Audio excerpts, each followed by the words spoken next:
السلام عليكم ومرحبا بكم في حلقة جديدة وخاصة من بودكاست صوت الروح مع بركات.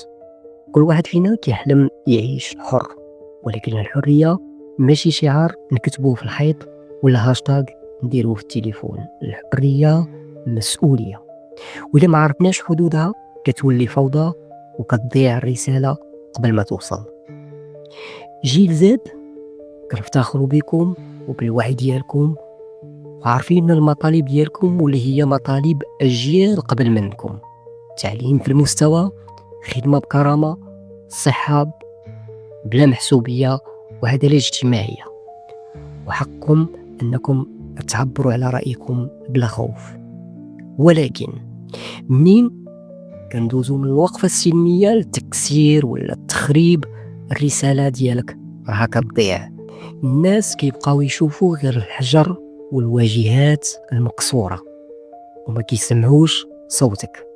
واخا نيتك نقية، النتيجة كتحول الحرية للفوضى. إلا بغيتي صوتك يوصل، خليه احتجاج منظم، واعي، في حلول وأفكار، ماشي مجرد غضب.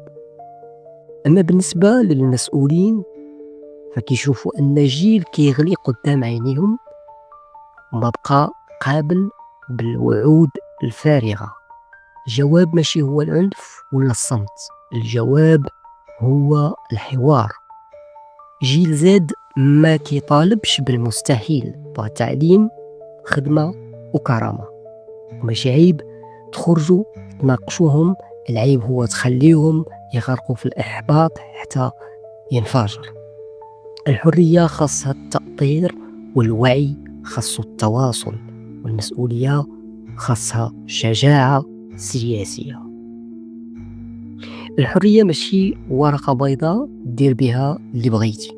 الحرية كتسالي في المكان اللي كيبدا في حق الآخر، حق في الأمان، في التعليم، في الكرامة، في الحياة. الحرية الحقيقية ماشي تدمير، الحرية الحقيقية هي بناء. وإذا ما عرفناش نمارسوها بالوعي غادي تحول علينا من نعمة لنقمة. جيل زيد قوتكم في وعيكم وتنظيمكم، ماشي في الحجر. والحكومة المسؤولية ديالكم ماشي تسكتوا الأصوات، ولكن تفتحوا باب النقاش. الحرية مسؤولية، واللي ما عرفش يتحملها ماشي حر. هنا كيسالي صوت الروح.